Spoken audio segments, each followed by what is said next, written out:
마라도가 동아시아를 뒤흔드는 장소가 되었습니다. 한국 정부가 몰래 추진 중이던 계획이 드러나면서 중국 정부에서는 마라도와 한국을 주시하고 있다는데요. 한국의 수상공항 프로젝트를 이용해 마라도를 군사기지로 바꾸고 이 근방을 이용해 중국을 압박하겠다는 계획이 드러났기 때문이라고 합니다. 이 소식을 들은 중국은 한국 정부에게 분노하며 항의한 상황. 하지만 제대로 한국에 맞서 중국이 대처하기 어렵다고 하는데요. 마라도에서 무슨 일이 일어나고 있는지 지금부터 자세하게 설명해 드리겠습니다. 수상에서 사는 사람들의 모습을 공상과학 영화에서나 볼 법한 일이 지금 현실에서 이루어지고 있습니다. 오션익스 시티라는 이름으로 유엔과 프로젝트를 추진 중인 부산은 향후 기후변화로 인해 육지가 물에 잠기도 살 수 있는 수상도시 계획을 추진 중이죠. 세계 각국에서도 이와 비슷한 개념의 프로젝트를 추진 중에 있습니다. 낮은 지대가 점점 물에 가라앉으면서 이를 극복하고자 나온 대책으로 진지하게 고려하고 있는 것이 현실인데요. 최근 이를 이용한 놀라운 아이디어가 알려지면서 한국이 전 세계인들의 주목을 받게 되었습니다. 바로 수산공항 아이디어인데요. 물 위에 공항과 부속 건물을 지어 전투기가 오갈 수 있는 거점 기지로 삼자는 아이디어였습니다. 비용은 물론이고 현실적으로 건설이 가능한지 논란이 많아 아직은 시기상조라는 반응이 나오며 불가능한 일이라는 반응이 많았으나 한국 정부가 이를 실천에 옮기려고 했다는 자료가 새어나온 것이죠.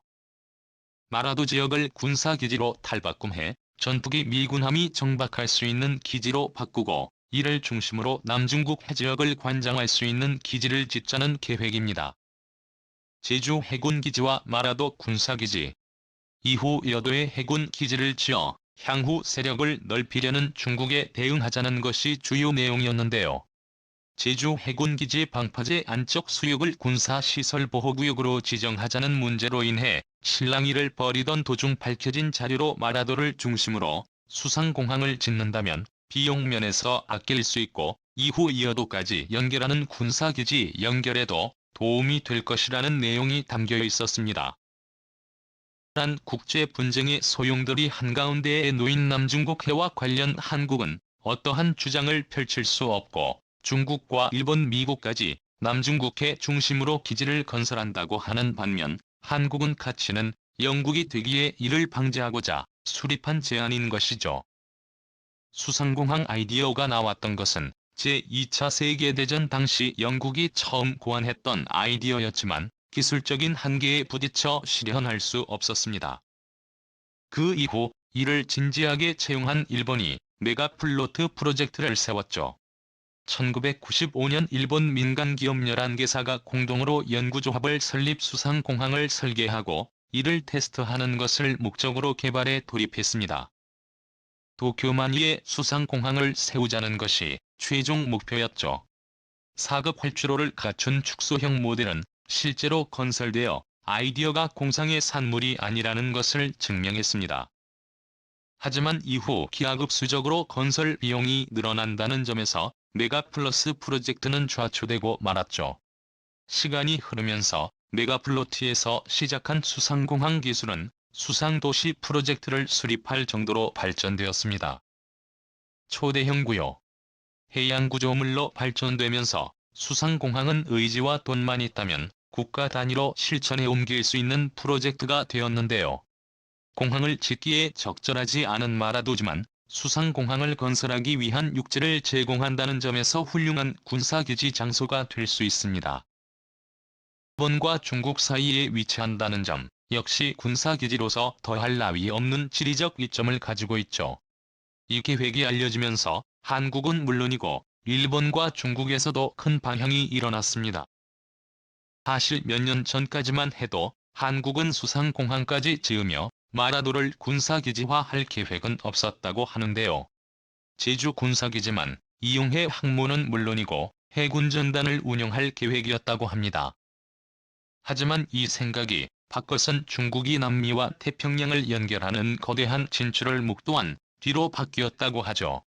남중국 해를 중국 영해로 만들겠다는 계획은 수면 밑에서 끈질기게 이어졌고 뒤늦게 이 전모를 알게 된 미국과 서방 국가들은 중국의 전략에 충격을 받았죠. 남중국해 산호초와 섬들 가운데 중국이 선점한 지역을 인공섬으로 바꾸고 이 지역에 군사기지를 설립하는 것은 이미 많은 언론들에 의해 알려졌습니다. 심지어 식수까지 구비해 장기간 생존할 수 있게 환경을 바꾼 사실도 알려졌죠. 스프래틀리 군도와 수비 한포에 설치된 기지는 어떠한 도움도 없이 자생할 수 있는 식수와 학교 등 오락시설도 갖춰져 있어 중국이 지역 장악을 위해 상시 군사기지 건설을 염두. 이를 위해 기민하게 움직이고 있다는 것을 알 수 있습니다. 또한 중국은 남태평양에 위치한 섬들에 자신의 영향력을 행사했습니다.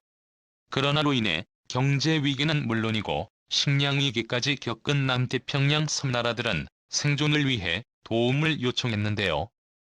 중국이 이 틈을 놓치지 않고 이들에게 개입한 것입니다. 차관 지원은 물론이고 코로나로 인해 어려움을 겪은 국가들에게 백신까지 공급해주면서 이들의 마음을 파고들었죠. 그 결과 이들은 중국에게 문호를 열며 이들을 위해 군사기지 장소까지 양보했습니다. 솔로몬 제도가 대표적인 곳인데요.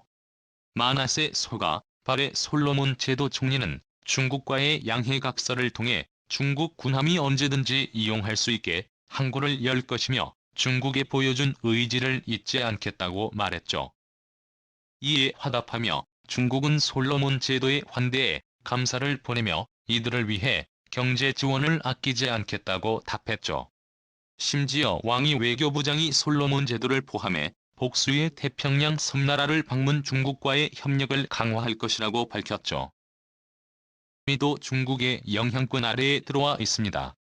브라질을 비롯해 미국과 앙금이 있는 국가들을 대상으로 중국이 장기간의 로비를 시도한 결과 중남미 국가들 상당수가 중국에 포섭되거나 친중 행동을 하는 일이 많아졌는데요. 브라질의 경우 중국이 2007년부터 2020년까지 투자한 금액만 하나로 75조 원에 달해 공을 들인 지역이고 그 결과 브라질은 친중으로 돌아서면서 중국 의존도를 높이고 있습니다.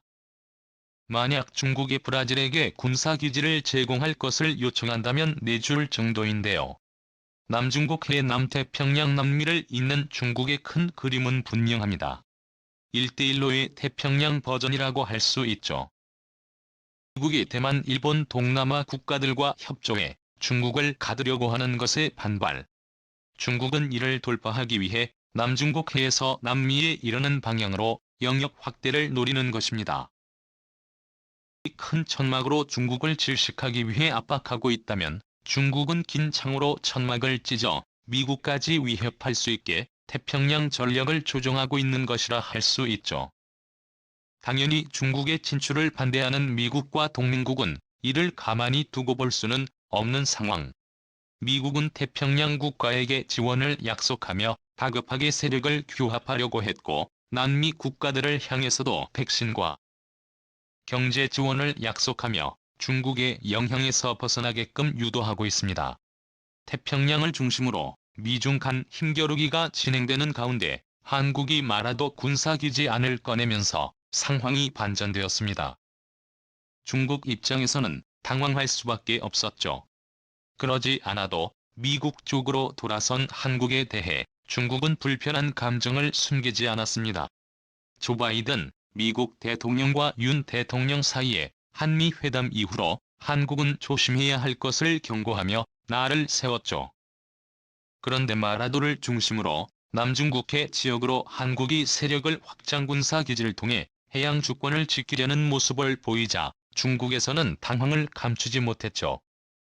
마라도의 위치는 한국, 중국, 일본을 아우르는 중앙지역으로 한눈에 남중국 해를 감시할 수 있을 뿐만 아니라 함대를 추격하기에도 용이한 곳인데요. 만양 수상공화국의 건설에 이곳에 전투기는 물론 함대까지 배치할 수 있다면 중국에서는 필연적으로 한국군의 감시에서 벗어날 수 없습니다. 게다가 이 군사기지를 미국이 이용하기라도 하면 오키나와를 중심으로 태평양 군사작전을 수립했던 미국 입장에서는 보다 가까운 곳에 위치한 군사기지를 이용해 중국을 압박할 수 있게 되고 더욱 쉽게 중국을 제압할 수 있게 되죠. 현재 긴장이 높아지고 있는 대만 해협 사이에 군사 신경전에도 마라도 군사기지를 거점으로 미국이 함대를 파견하면 오키나와 미 군사기지보다 더 빠르게 대만까지 이동할 수 있어 기동력에서 이점을 얻을 수 있죠. 위협을 느낀 중국은 즉각 전략 폭격기를 띄우며 응수했습니다. 현재 태평양 및 남중국해 인근에서 훈련 중인 랴오닝함은 물론 이를 보조하기 위한 전략 폭격기 2대가 남중국해 일대에 출몰하며 자신의 존재감을 과시했습니다. 하지만 마라도 군사공항 건설이 가시화되고 수산공항이 현실화된다면 과연 중국은 큰 소리를 칠 수 있을까요? 중국을 옥죄는 전략이 효과를 보길 바라며 거만한 태도로 한국을 무시하는 중국의 콧대를 납작 누를 수 있기를 기원해 보겠습니다. 시원히 주셔서 감사합니다.